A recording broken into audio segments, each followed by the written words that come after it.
I do want to tell you this, people. Please, when the comics come out here, you gotta really laugh and shit for them. You do, because if somebody's up here doing stand-up comedy, something happened in life, all right? Something happened. They fucked up. Something went wrong. Something went wrong, you know.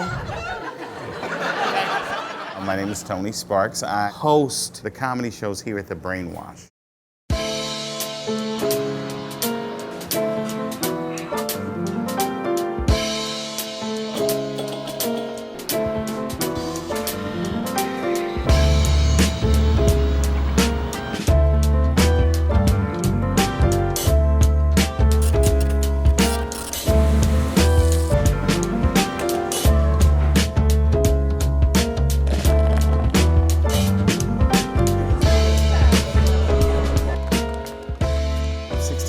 I've been doing it.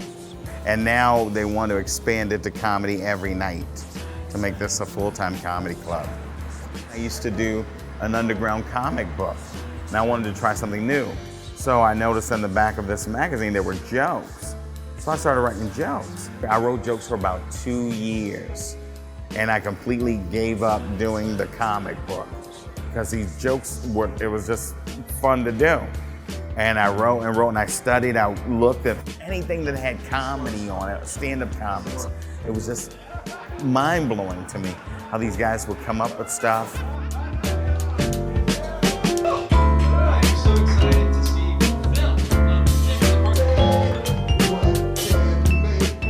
Well, one day I went to a show, this is in Arkansas. It was in this big gymnasium, and I thought I did terrible. I couldn't hear the laughter because people were so far away from me. I left to go do some other stuff. I come back and they say, "Where were you? You won first place." What the shit? I was excited. So what I did was, the next day I got the phone book and I look up everything that says club. Kiwanis Club, nightclub, strip clubs, everything. I did everything. From that point on, started making money as a comic. I started traveling with bands and touring. I won a big competition in Memphis that platformed me to New York City. I ended up moving here to escape my first ex-wife. And once I found my stride with hosting rooms, it was just a big snowball. The BrainWash came to me saying, "Oh, let's start this on April Fool's Day. It'll be so funny." It initially started with like 2 people in the audience, but I had gotten it up to like 70 people. It blew up. And stand-up comedy is hard to fucking do. I don't care what anybody tells you, it is hard to do. You know, you run into people and they find out you're a comic, they don't give a damn. They think it's bullshit. They're like, "Hey man, you a comedian? You a comedian, man? Tell me a joke." You know, they don't do that with other professions. "Hey man, you a fighter? You a fighter, man? Knock me the fuck out." Stand-up is a really tough profession, a lonely, tough, cold profession. People are ugly and nasty. So I try to create the reverse where it's open and accepting, and then people are happy to get up and they're not so nervous. Your next comic is new to the room, so that means give him a lot of love! Everyone say it! A lot of love!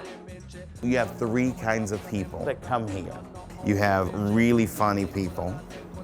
You have people that are good, and then you have the mentally ill. These voices or their mom said, "Hey, you can be funny, baby." You see a myriad of stuff, like the crazy lady with the cucumber, or the guy who gets in a box. And when you don't see him and he's telling his jokes from inside a box. A guy wearing a full green bodysuit telling you, no, that's not gonna work. And in South of Market, even if the show is not interesting, looking out the window, looking outside is going to be, something's gonna happen.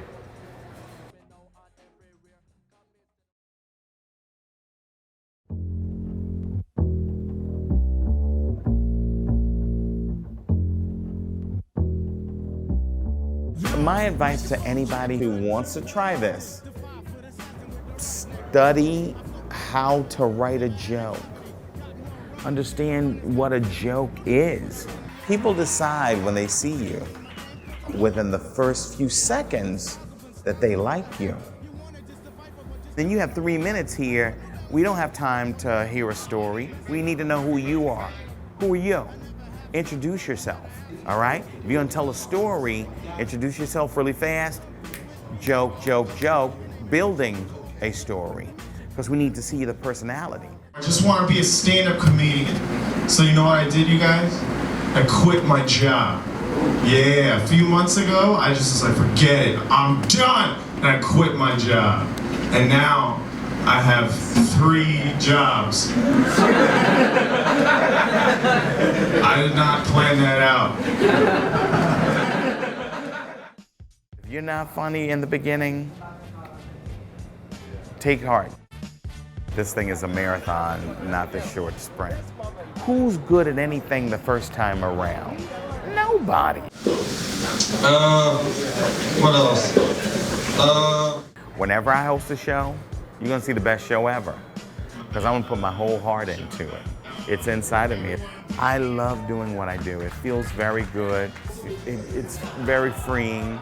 And I'm thankful that here at the BrainWash, I can let that whole day go. I can just get it out. It's fucking beautiful. I don't know of anything I can do. I don't have any desire to cure cancer. Even if I lost my voice, I try to find a way to still do it. Even if I went blind, you know. I do it every night. And I'm going to continue to do it until like I lose my voice or I fucking just fall over. I mean, I thought of stopping and quitting, but no. I love it. I love it. Yeah, I love it.